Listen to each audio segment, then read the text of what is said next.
The David Lynch Foundation is a nonprofit organization, and our mission is to bring, to help those people who are victimized by PTSD, extreme stress, women and children, domestic violence, our inner city school children who aren't succeeding due to levels of stress.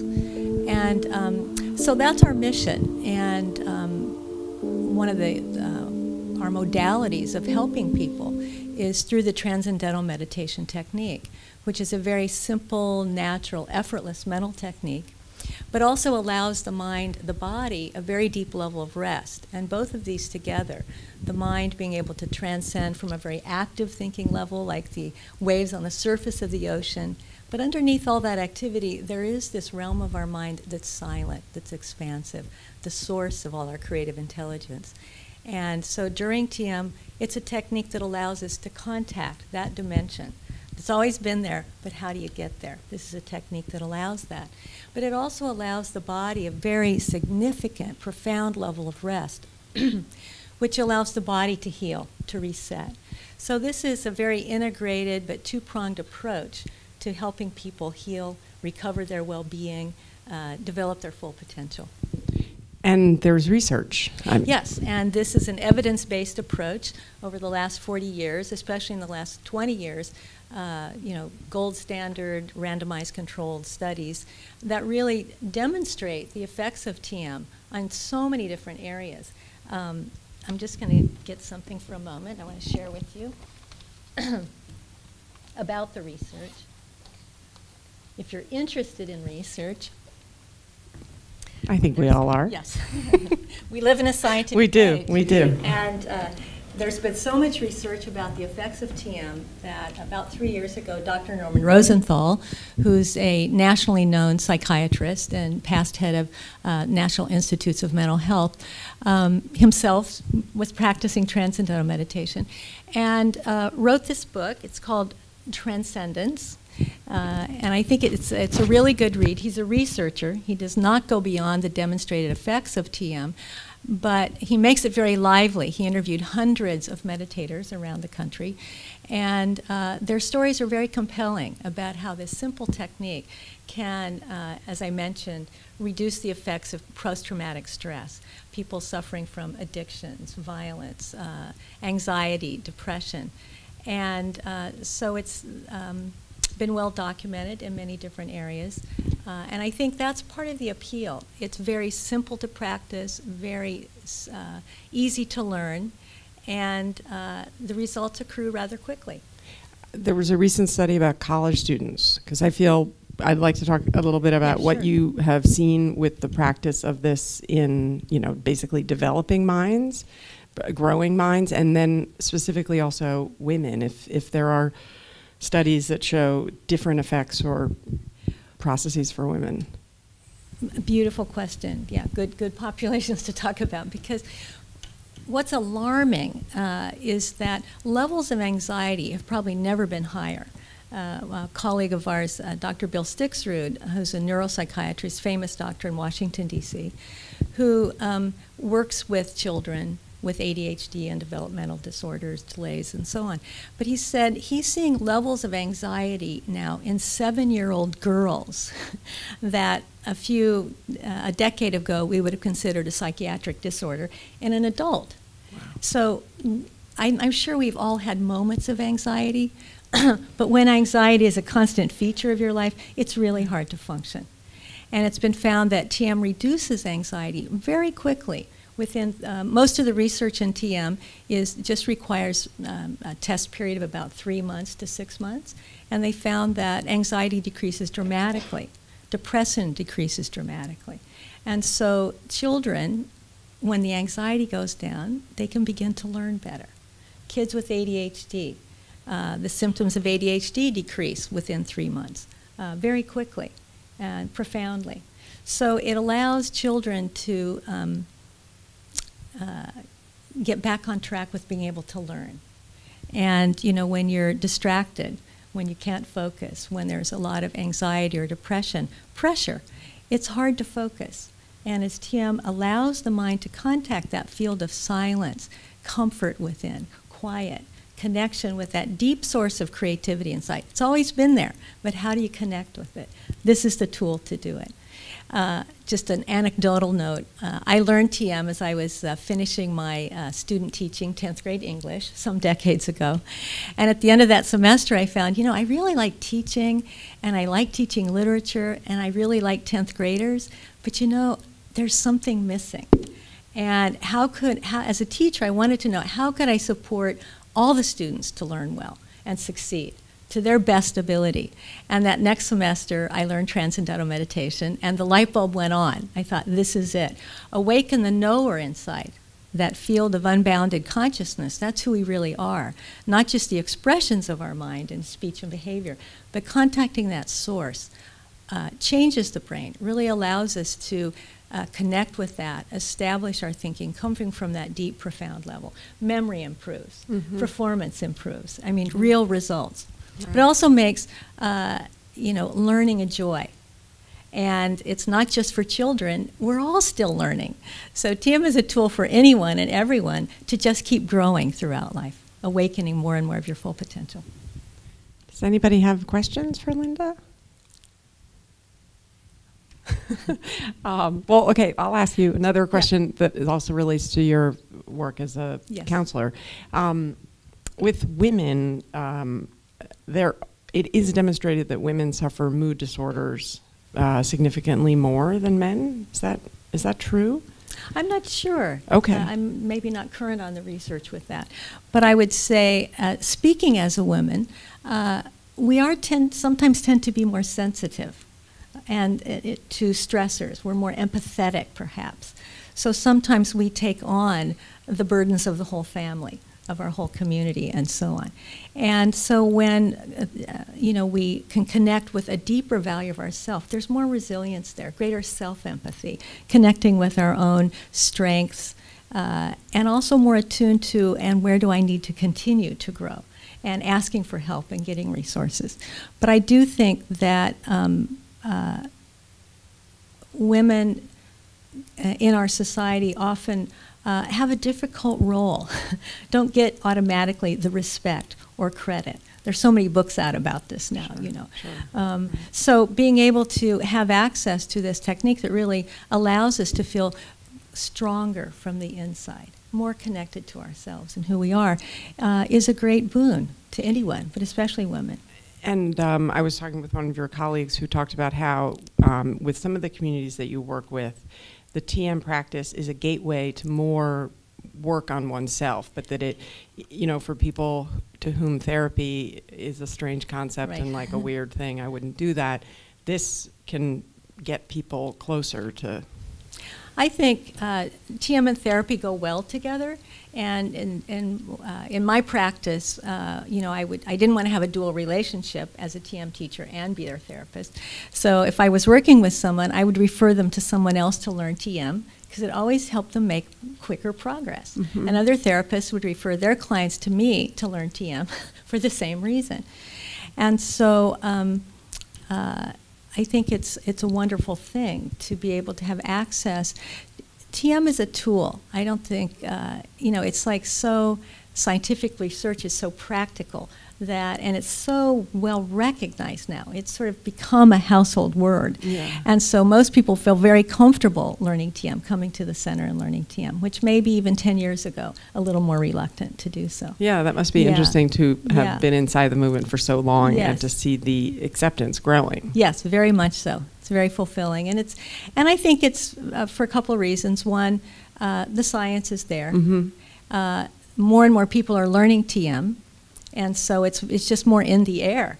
And then usually it takes one person knowing someone who practices TM, like, okay, now I'll go in and right, I've seen the change in you. Exactly. The proof, exactly. I had a similar experience with something else where I saw this friend and I was like, wow, that's really different. And the results happen quickly. You don't have to wait a long time. So it's good.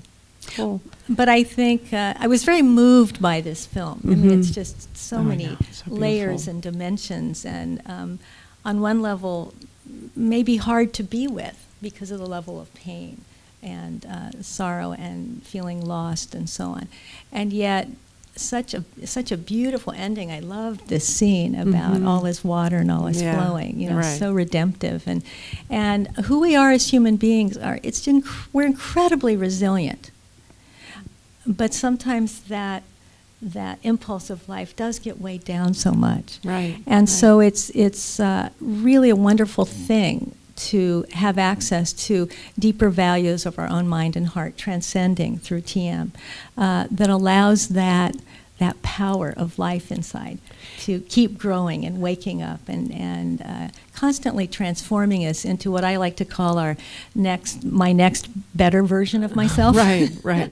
No, I mean, I was struck yesterday watching the film again that the audio recordings of Elena, when she's going through the city, you can feel that she is not here. Like, it's all that very busy, I mean, it's, you know, you can hear the wind of the city and everything. It's just, but there's no stillness at all. No centeredness. Nobody home. Yeah. And you know, speaking of home, you know that feeling when you get, do you like where you live when you get home and you put your hand on the doorknob and you start feeling, that's like TM. Yeah, that's it's like TM. coming home to the self.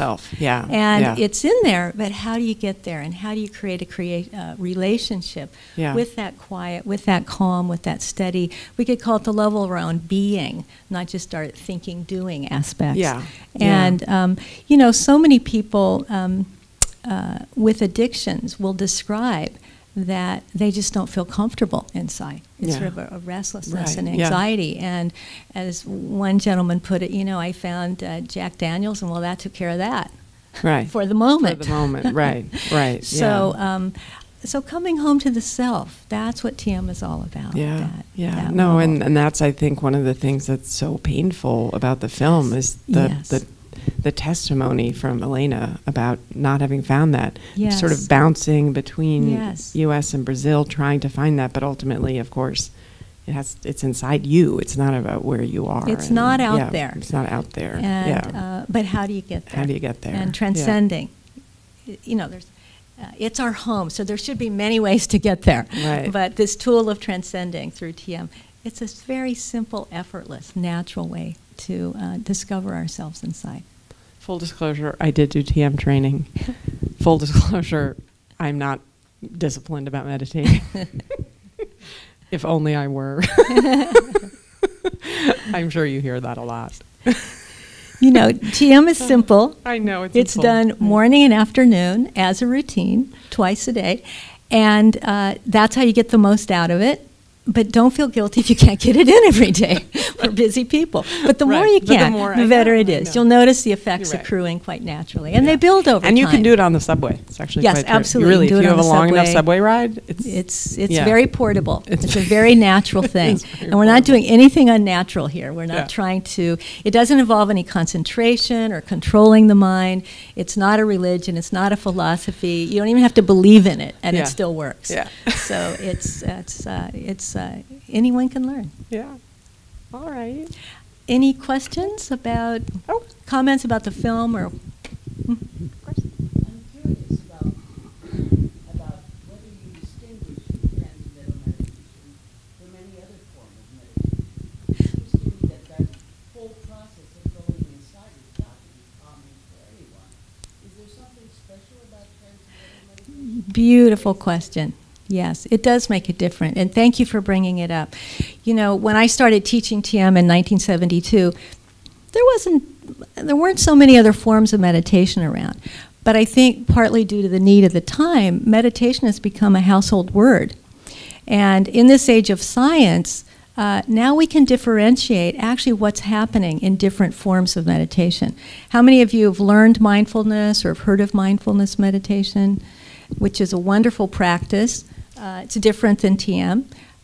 There's also forms of meditation that involve more concentration. And, you know, they all have value, but they can have different values. In this scientific age, just recently, research has started to happen about, you know, what's happening during, like, Zen, three different kinds of meditation, forms of meditation, we can say scientists are beginning to sort of categorize. And one is more focused awareness, where we're really focusing on something, concentrating, and that has a different effect on the brain, and a part of the brain that's really associated with focusing. And then there's more open awareness, in which most forms of mindfulness would fall into, and that's more being present, observing, being with what's going on. But it's open, not trying to change or do anything. And that has a great effect too. It just awakens a different part of the brain. I think it's more the delta, slow wave. Transcendental meditation has a different effect, which is more holistic brain functioning. All the different parts of the brain begin to function in synchrony in alpha frequency, which is associated with alertness. And so it produces in the body and mind a state we lovingly call restful alertness. And it's very restful. It's very deep and rejuvenative for the body, but the mind is awake, but not particularly thinking about anything. In TM, the technique involves just really using the natural tendency of the mind, which is always to flow towards something more interesting, more fulfilling. And what's most fulfilling to the mind, instead of being active all the time, is to settle to that field of silence, the source of all thought within. And so, given the opportunity to, the mind will dive in that direction. And there's a technique involved that just allows the mantra, it allows the mind, we use a mantra or sound, that just allows the mind to be awake, but not directed. So instead of focusing outward, it can begin to settle, gravitate toward that silent field within. So all forms of meditation have a good purpose, but TM is different than mindfulness. In TM, we're not trying to get deep, we're not trying to silence the mind, we're not trying to be still, we're not trying to push out thoughts or anything like that, but just allowing the simple process of transcending. The transcending comes from the Latin to go beyond active thinking levels, finer perception, and in moments, glimpsing, experiencing that silence within, as I said, our own being, that unbounded awareness, not just our focused awareness. So anyone can learn it. It's really simple. But there is a little research that's beginning to differentiate these forms of meditation so we can have meaningful dialogue about it. They're not all the same. Did that answer your question a little bit? Or ask again, ask again. Although Petra doesn't say specifically, it sounds as though when Elena was taken to a psychiatrist, she was probably diagnosed with bipolar. I don't think they would use this or anything else. Mm-hmm. Are you suggesting that transcendental meditation can be used with people who suffer from the kind of manic shift that can be a major problem with bipolar disorder? Not so much the depression, but the manic. Right. Dr. Rosenthal. Okay, we're going to have to wrap it up. We can talk later. But yes, in Dr. Rosenthal's book, he does talk about specifically the effect of TM with bipolar disorder and helping stabilize and bringing back more balance into life. So we'll be in the lobby and we'll be happy to talk And we more. have materials from the foundation on the table right outside the door, or right before the door. Okay. Thank you so much. Thanks so much, Linda. I learned a lot. Thank you. Thank you very much.